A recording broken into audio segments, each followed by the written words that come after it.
post-Aug incident has caused a schism in society. Things are worse than we projected, and growing more unstable every day. This will not be tolerated. Seraph told me about you. You might not believe this, Agent, but I'm also trying to save lives tonight. You think I just walk around shooting people? Don't you?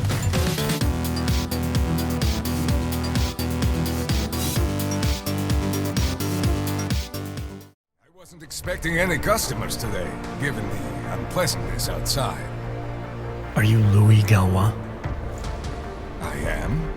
This may come as a shock from a lifelong fan of the Deus Ex series, but I wasn't really excited to play this newest installment, Mankind Divided. I really enjoy the franchise, and the original game is still easily the best shooter of all time, but despite the intriguing premise, the high production values, the incredible competence of Eidos Montreal's previous game, Human Revolution, or the lengthy 5-year development cycle, Deus Ex Mankind Divided never seemed like anything more than a soft sequel. A soft sequel is a game that largely takes the gameplay and mechanics of its predecessor and dresses it with a new story and new environments. For the most part, it feels like you're playing another campaign from the same game. The new Deus Ex is that, through and through.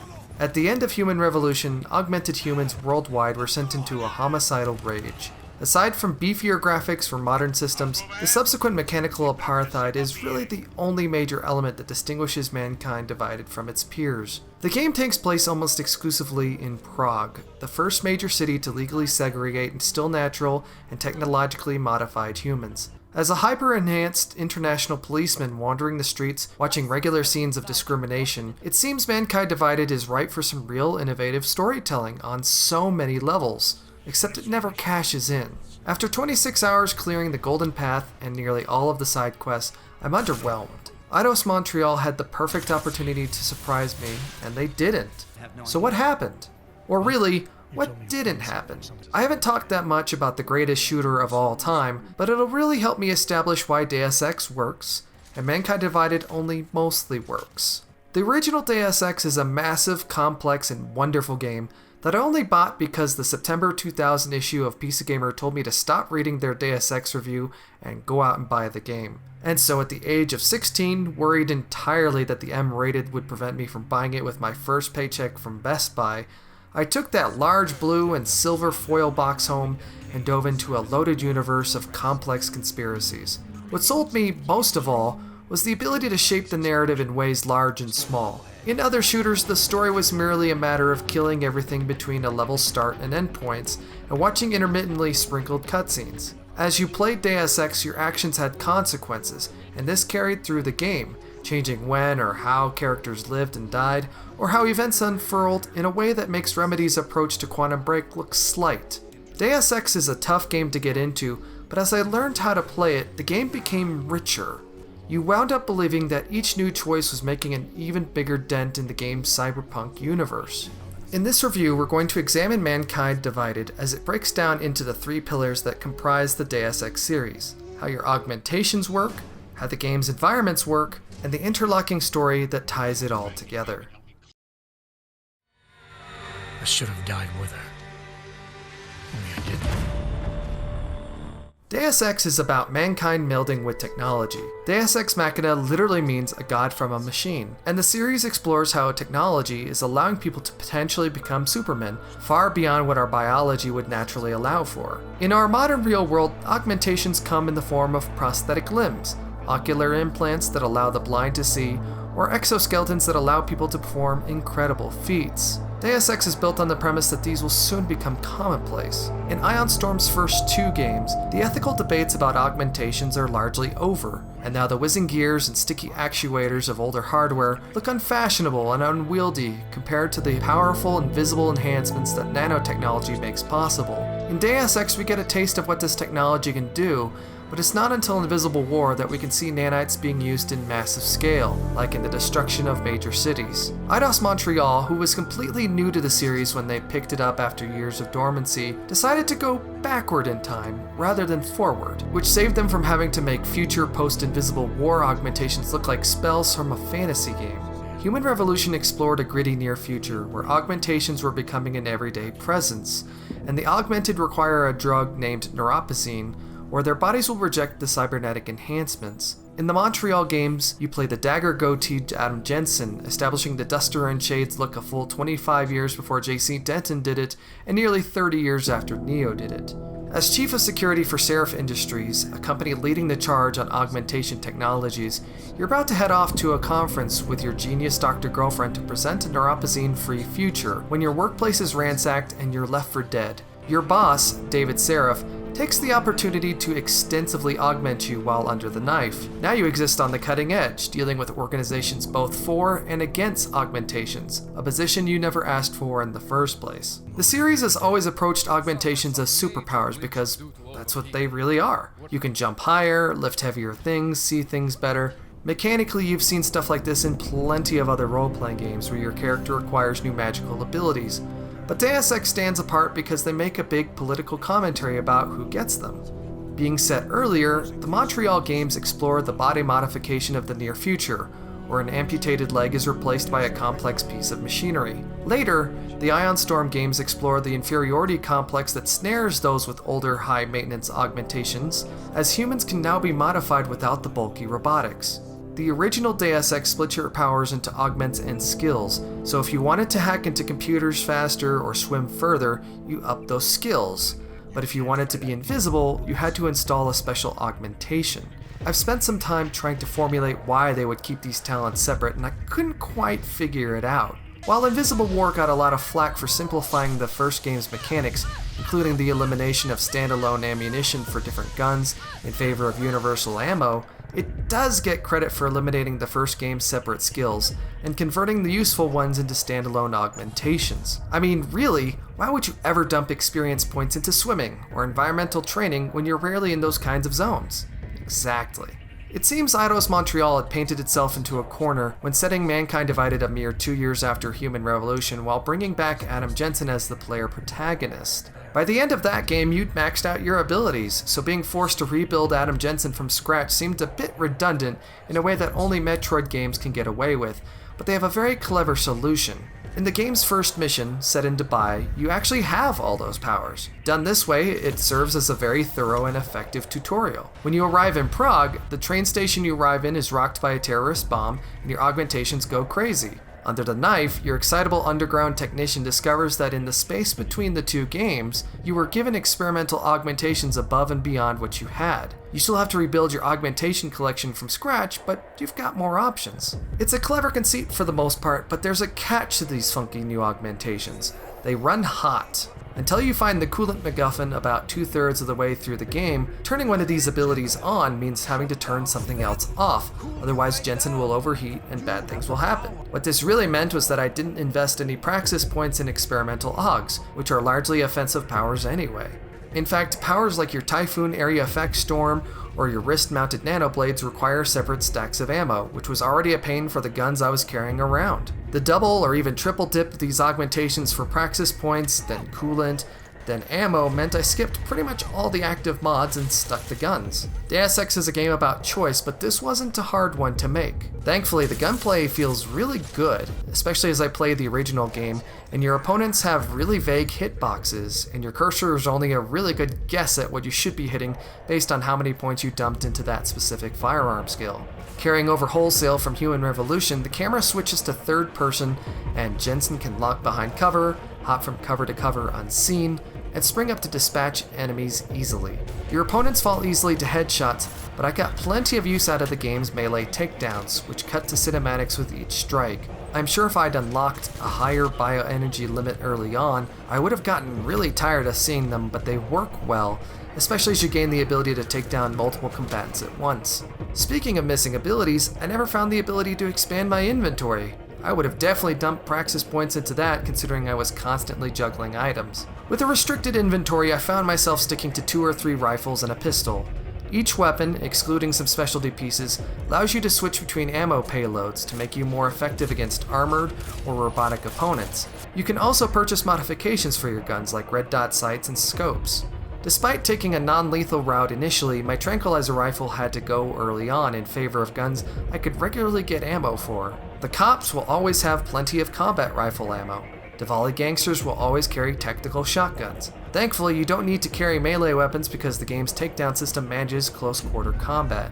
While your augmentations cover a variety of skills, you can dump a ton of points into building a variety of Jensen's hacking abilities. While the older games were balanced between a very simple hacking game and keeping a stack of multi-tools on hand, Montreal had a different plan. This hacking game is an alternative to using physical multi-tools to defeat keycodes and cameras, which probably helped since I was constantly having inventory issues anyway. Again, coming straight from Human Revolution, in this minigame you start with a single node and you need to capture green destination nodes. You do this by hopping along digital paths, stone by stone, potentially setting off the security tracer program with each step. Once alerted, security will seek out your ingress point. If you can't conquer your objectives by then, you'll be locked out of the system for a time. On top of developing your own hacking talents, you can increase your chances of success by acquiring single-use software in the form of huge cartridges lying around the world, which there are plenty of. Since the series has always lacked discrete tech trees for stealthy or aggressive approaches, you'll usually wind up with a balance between the two. I suppose it's possible you could get through the game without technically killing anyone, but that requires a lot of planning and save management. Likewise, you could kill everyone in the game, but then you have to deal with never having enough ammunition for the stickier situations, especially when Prague's big bank and its delectable corporate vaults come into play. Players coming from Human Revolution will be relieved that its greatest flaw, the combat-oriented boss battles, aren't here. Well, until the very end, but we'll talk about that later. If you are building a stealth-oriented character in that game, you are periodically charged with overwhelming, heavily armed bosses that didn't really fit your playstyle at all. Here, they're just gone. This means your stay in Prague will be a lot less interrupted.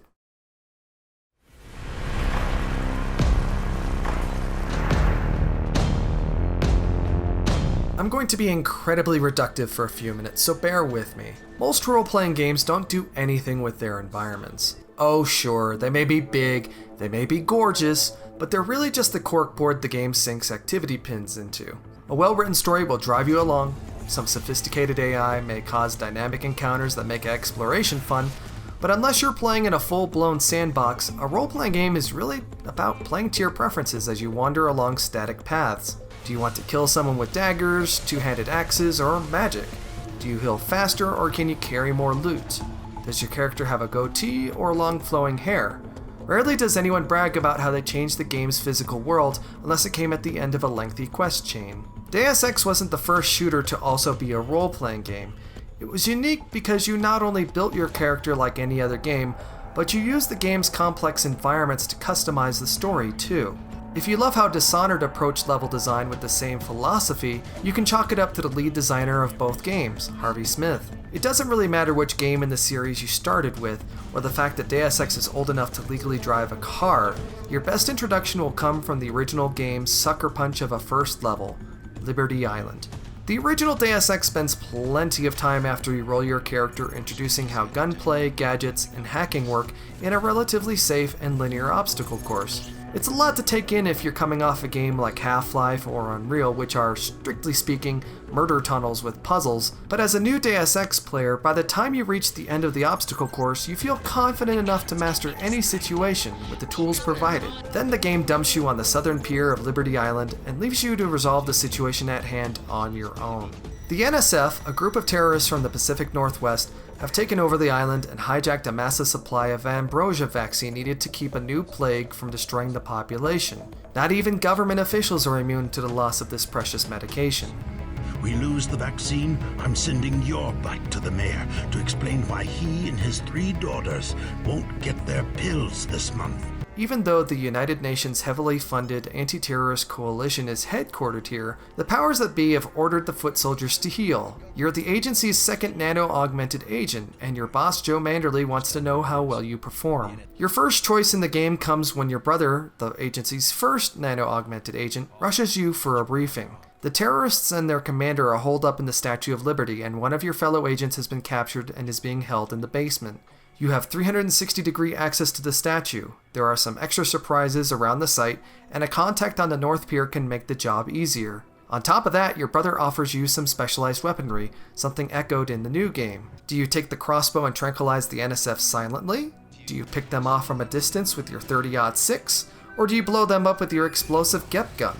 Now you're on your own to figure out your own solution. When I first played this at half my age, it took me hours to solve. A single mistake kills you, so then and now, frequent saves are a necessity. You don't get enough ammo from the get-go to complete the mission with your weapon of choice, so you'll still need to compromise at some point, even if you're really, really good at scrounging. There are many, many ways to reach the ultimate conclusion, which is interrogating the NSF leader in the statue, and that's how Deus Ex best operates. You don't need to see the contact on the North Pier. You don't need to rescue ancient Gunther Hermann. You don't even have to go through the statue's front entrance. You can platform your way through the rear. As the game pulls you through each location, it unfolds like a puzzle box. You'll get far more out of it if you put more in, and you'll find multiple solutions to virtually any problem in the game. Even if a door closes in Deus Ex, there's always a window. There's always an alternate way. You're never ever trapped with a decision or a bad character build. For example, when the tides change hours and hours later and you're blowing through UNATCO's headquarters, you can avoid a potentially messy boss battle by finding an email with a fellow agent's mechanical kill switch. I will have to kill you myself. Take your best shot, Flatlander woman. How did you know? These original levels are also very big, giving you plenty of time to plot out your approach if you don't have the necessary resources to hack, breach, or kill your way through. Of course, having nearly minute-long load times when I played this on my Celeron-powered machine back in 2000 meant I had plenty of time to strategize too. The game size also opened plenty of feedback opportunities. Take the game's second level, for instance. The NSF have hidden the ambrosia vaccine in their barricaded temporary base at Castle Clinton. You can barge through the front with your coworker, Anna Navarra, or you can have a chance encounter with a hungry kid nearby who gives you a code for a rear entrance in exchange for a candy bar. Here's another example. When wandering through UNATCO headquarters, you wander into both the men's and women's restrooms. That doesn't really sound like a big deal. I mean, lots of early 3D games modeled trivial stuff like this and let you turn on faucets, and that wasn't a big deal. Then you get into your briefing with Manderley and he drops this on you. By the way, Denton, stay out of the ladies' restroom. That kind of activity embarrasses the agency more than it does you. Ha! Wow. Really?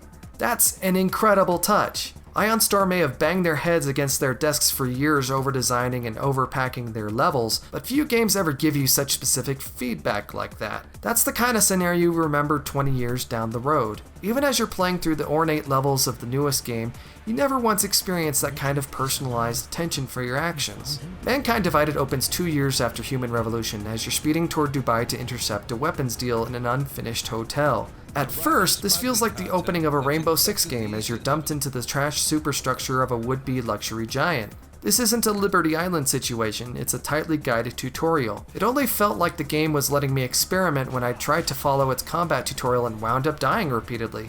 Turns out the approach the game was teaching didn't quite fit if you took the tranquilizer rifle. Turns out the encounter requires some serious stopping power. While the early Deus Ex games were adamant about letting you interact with every object in the environment that wasn't nailed down, along with plenty of objects that were, it also meant that the levels had a very spare and empty look to them. For the newer games, Eidos Montreal decided to make half of those objects interactive, which means you have fewer objects to grab and throw at random, but it also means the levels are packed with substantially more detail. I think it works. Arriving in a train station in Prague afterward, you still have a scripted, non-interactive sequence with your new pal Alex before the bomb goes off that motivates the golden path from here on out. In your apartment, you can pick through the detail and talk to your old boss completely naked, but then it's time to get some freedom. Finally, right? Previous games made scale a really big deal, sending you around the world on your investigations. Deus Ex put you in the seedy underbelly of the Triad-run Hong Kong. Invisible War whisked you to the glass and metal arcologies of Cairo. Even Human Revolution sent you to the double-decker city of Hengsha, China. But Mankind Divided has Prague, and just Prague, an open area cleaved by a massive wall and traversable via subway system that spiders out into standalone areas for specific Golden Path missions. Your first impression of this dystopic version of the Czech Republic's capital may be that it seems incredibly familiar. The entire time I wandered these streets, I figured Eidos Montreal was craving the opportunity to remaster the ancient buildings and confined layout of the Eastern European-themed City 17 from Half-Life 2. I don't really blame them, that was one of the most memorable game worlds ever. But from the guards giving you hassle, to the augmented citizens being oppressed in public, to the anti-Aug graffiti you find sprayed everywhere, You can't help but feel they were really banking on this setting paying dividends, considering how well City 17 worked for Valve years ago. For Mankind Divided, it kinda does. The developers had an interesting opportunity with this locked location to create the series' first truly open world game, but that's not really what we find here. Sure, you can wander as you like, but unless you've got some crazy itch to plunder through the duct systems that run between the unlikeliest of locations, or raid apartments for credit chips and hacking software, there's no real motivation to explore or wander off the golden path. The vast majority of the things you can do in Mankind Divided, like the side quests, are tied to your progress on the golden path. In a game like Skyrim or Fallout 4, you can discover and complete these standalone quest lines at your own pace. Here, you can't. In fact, when the game does send you out of Prague for largely unfulfilling missions, it'll warn you to finish what standalone lines you had available, otherwise any emotional or financial connections you were going to make disappear forever. Something like this wouldn't be a problem if it didn't diminish the series' trademark ability to shape the narrative. On Liberty Island, or in Battery Park, or in Hong Kong or Paris, every opportunity contributed to the golden path, whereas Mankind Divided side quests don't. This means you spend a lot less time making a difference in the grand scheme of things, and a lot more time digesting custom-built stories. We'll talk about those more in a little bit. Aside from the narrative reasons that wandering randomly through Prague is a bummer, the map's density ensures there isn't a whole lot of ways to explore either. Don't get me wrong, there are still plenty of times when you're going to be leaving an area and find an alternate way you could have broken in that would have cost you less explosives or fewer hacking game attempts, but for the most part, it's vents, vents, vents. Remember, the original Deus Ex had really big maps, not just for technical reasons, but for gameplay reasons too. They not only gave you front doors and windows, they also gave you rooftops and backways. If the only way you can access a location is whether you can blow open a door or find the man-sized duct from the adjacent room, it narrows your options. This game doesn't have a single Liberty Island moment where you need to strategize your approach. The path of least resistance usually involves weighing what augments you have equipped or what items you have available, rather than test your skills as a gamer, explorer, or tactician. The game does offer a little bit of vertical experimentation though.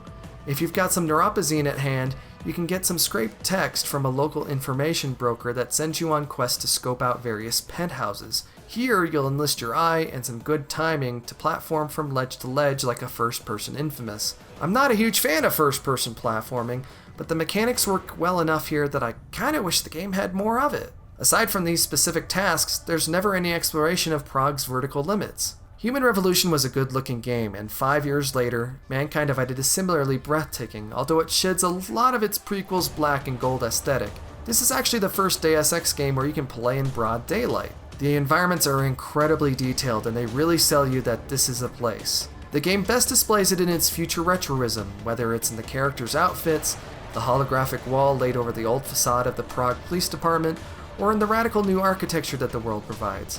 Because this team had a lot more time, people, and money than Ion Storm did, these games also arguably suffer from Star Wars prequel syndrome, where this universe looks far more futuristic than the one we saw in the original games. Dark Age arguments aside, the original game could have taken place in the 1980s. It presents a visual grit and setting that makes it, paradoxically, more realistic than what we see in the lavish Hengsha or Prague.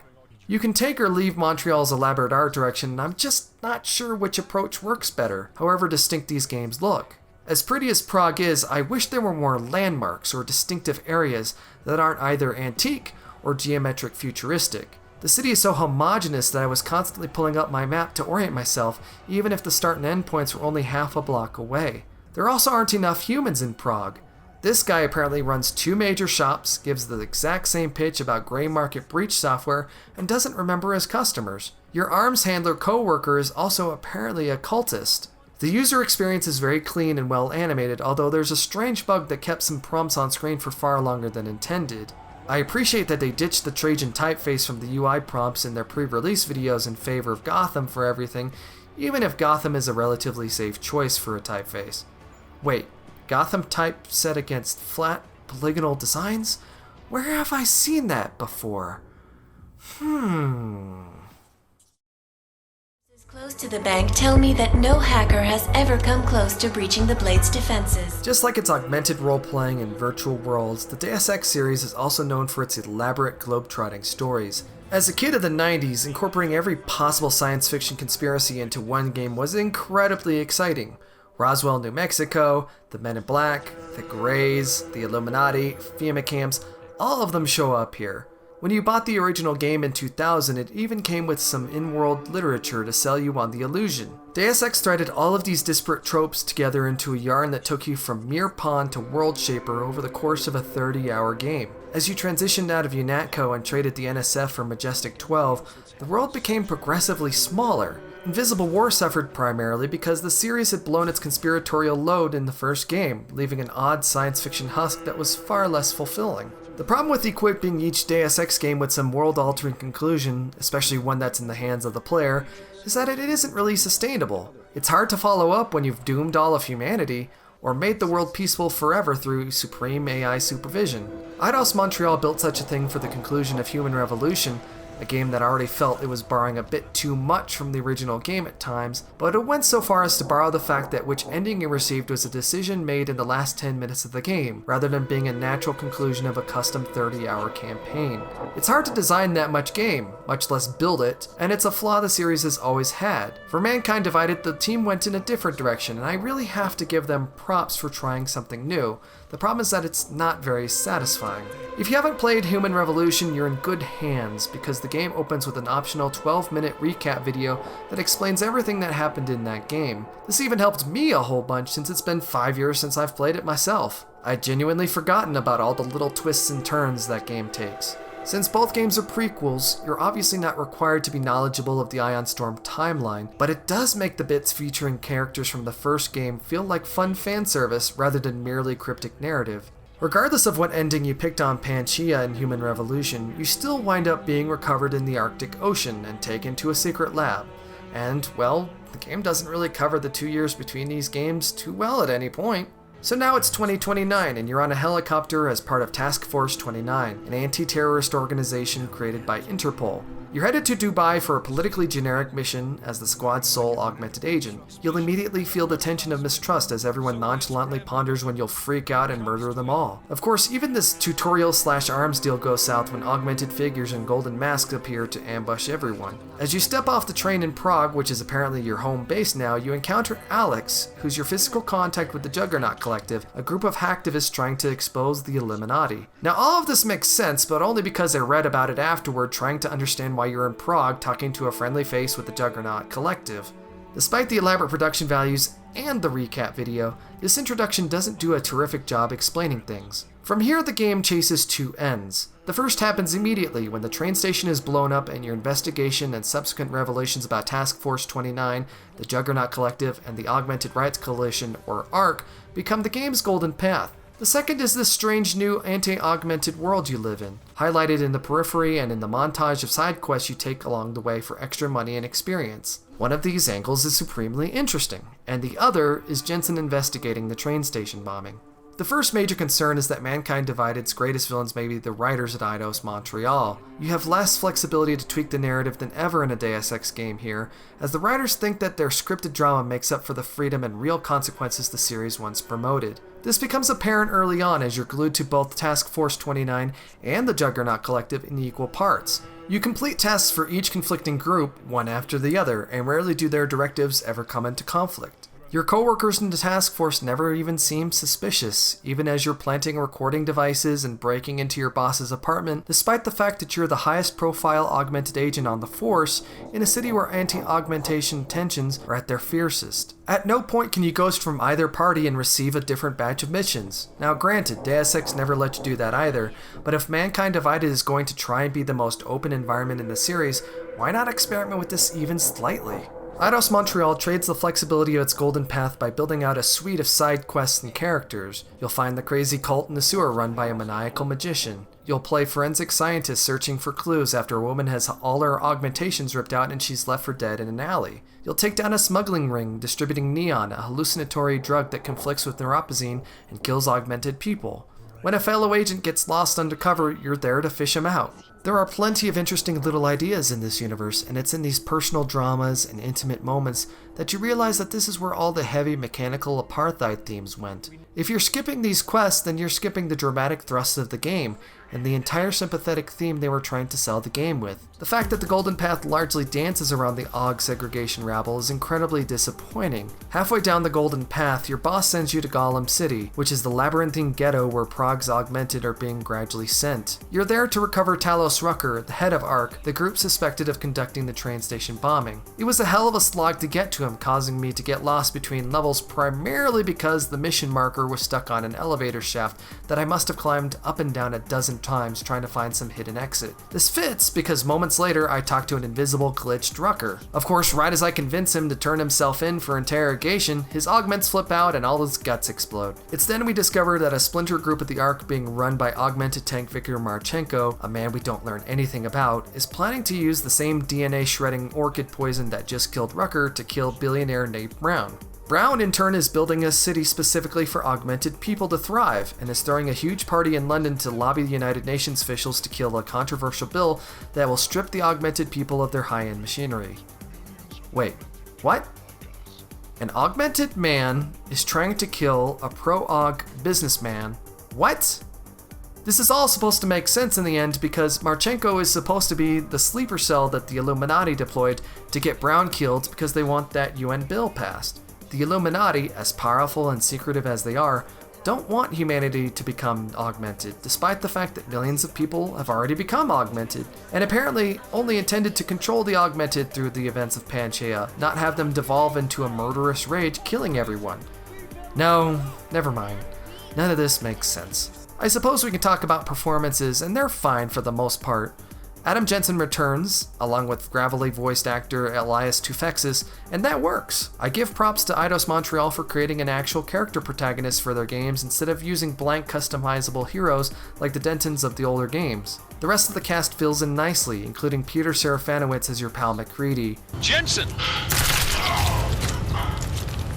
You're welcome. But Vernon Wells never really inspires as your boss Jim Miller. So now we have to talk about the final battle and how it fails the game and the series together. Deus Ex has always been about leaving a window open if a door is closed, and after studying this final confrontation, I can conclude that I have no idea how my character build was supposed to finish it any other way. You arrive in London to cover Nate Brown's United Nations soiree, only to find the whole thing's been infiltrated by Marchenko's augments. After you silently take down a bunch of them and acquire a keycard to get into catering to prevent the orchid poison from getting into anyone's hands, Marchenko comes on the line and gives you a final decision. Get to Brown and confront him about the poison since it's well beyond catering at this point, or confront Marchenko himself right there and then.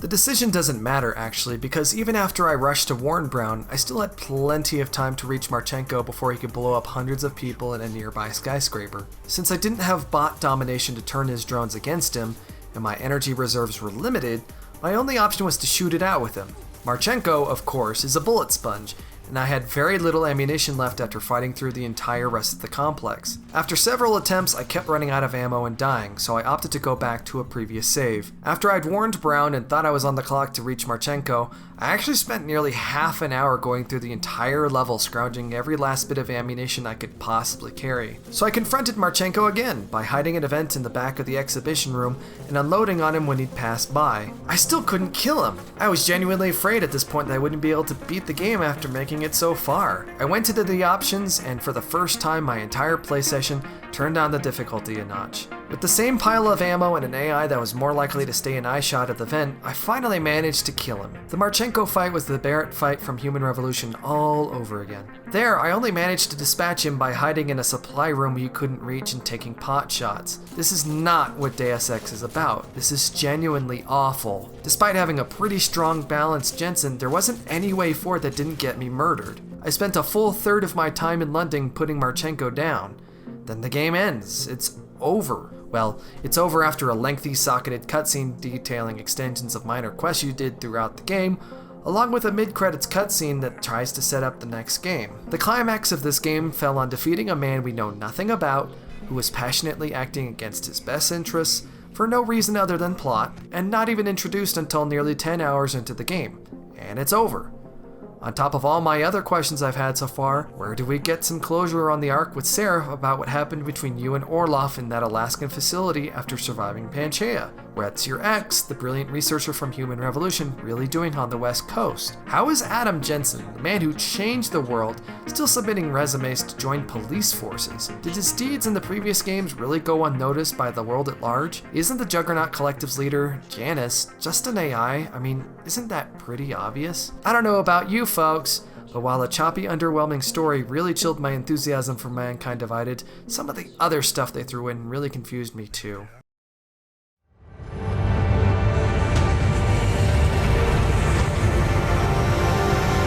When you return from Golem City, you need to infiltrate Task Force 29's neural subnet device for Janice and the Juggernauts to find out why Ark was pinned for the train station bombing. You arrive in a stark Tron-like conference room and need to unlock some servers, which called for a reductive version of Mankind Divided's gameplay to facilitate a puzzle environment. I mean, you're still hacking stuff and dodging lasers and evading cameras, but you're also jumping now. You're jumping a lot. You're jumping a lot. It's a mode that sounds fun on paper, but the best part came when it ended, and I never had to do it again. Apparently the team at Eidos Montreal thought this was some revelatory addition, and I'm not sure whether the chicken or the egg came first, but they decided to build out an entire standalone mode called Breach that centers on hacking into Palisade Bank's data vaults and making mad dollars as you and a virtual army hack through their digital walls. The courses are down and back affairs. You hack servers to download enough information, then run back out before time expires by jumping and shooting enemy defenses and avoiding cameras. It's like a first-person version of the hacking minigame you already spent a ton of time playing anyway, except it's not very fun. The rewards here carry over to the single-player campaign, so that's interesting. If only Breach were interesting, then I would have played it. Something that also carries over to the single-player campaign is another series first, microtransactions. They're basically cheat codes. For real dollars, you can buy Praxis points and credit chips to finance your in-game ambitions and augment your Jensen. I suppose this is the least chintzy way Square-Enix could implement microtransactions, but it's still incredibly silly considering good money and extra Praxis points aren't that hard to acquire anyway. If they'd thrown in something interesting, like a large silver sequin-covered duster, I would have probably opened my wallet, but then this just reeks of some Square Enix executive's Excel spreadsheet master plan. Alex, did we get anything from the Whisper chip? Mankind Divided is a full plate of misplaced ambitions. It feels like a Deus Ex game where the series' design philosophies were watered down in favor of a tighter, more elaborate story that doesn't pay off at all. I'm not satisfied at the lack of attention toward the universe's mechanical apartheid, and I'm certainly not satisfied at how the Illuminati's teasing influence wielded such a lackluster golden path. While previous games each felt like multiple political thrillers cooked together in a science fiction wrapper, Mankind Divided feels like a season of a TV show. As I wandered through the massive atrium of Task Force 29 talking to my colleagues, I couldn't help but feel like I was on the set of a CBS drama. But it doesn't even feel like a full season, more like the lead up to a mid-season break, leaving with a back nine that doesn't exist. The game has 2 story DLCs in the pipeline, but I doubt they'll do much to plug the gaps in the story. I almost feel sorry to say that Mankind Divided has a slight case of Invisible War syndrome. It's a competent game in its own right, but as a descendant of the Deus Ex bloodline, it's obvious that a bit too much DNA got scrubbed out in favor of flashier presentation. There's no reason why Prague couldn't have been a better single setting.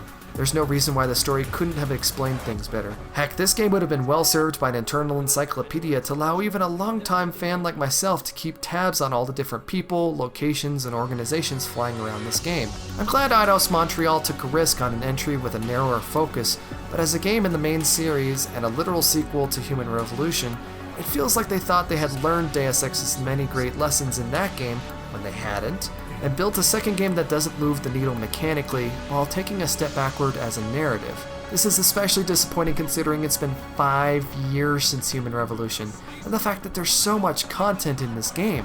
An army of developers set out to make a whole lot of game here, and every new idea they brought to the table didn't really work. Human Revolution was a good game, but not a high watermark for the series. I hope Eidos Montreal understands this as it lays the keel for their next game. It certainly wouldn't hurt if they learned a few more lessons from Liberty Island. 7 out of 10. It may not be the first, but it is the nth review. I've been your host, Nick Pfeiffer. Be sure to like and subscribe, and check out my previous review for Quantum Break, or my shorter takes with Nth Briefly. Head over to gamertype.com for more original content and adventure, and hey, I'll see you next time.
Of all overly powerful, unlicensed augmentations. Individuals who fail to comply will be arrested and taken to designated all-over locations. Safety is the primary concern, especially in the wake of the Aug incident, where millions of people lost their lives.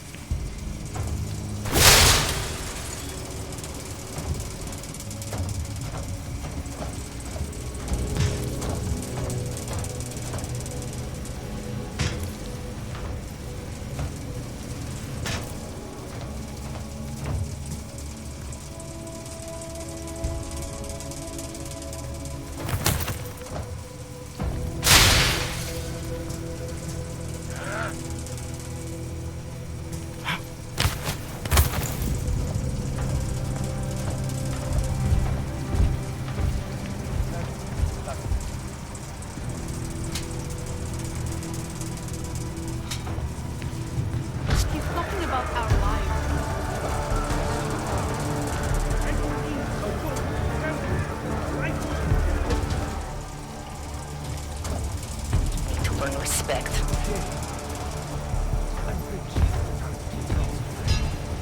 Maybe I'm not making myself clear here. What happens when you hold out on me? Assholes might try something. See if I can persuade you to talk. Something tells me I don't have to.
I hope you find this bomb maker, Adam, because I just watched a convoy of armored vans leaving the bank. Versalite.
statement will be made, and the rest will be left to history. Be quiet. Keep your eyes open.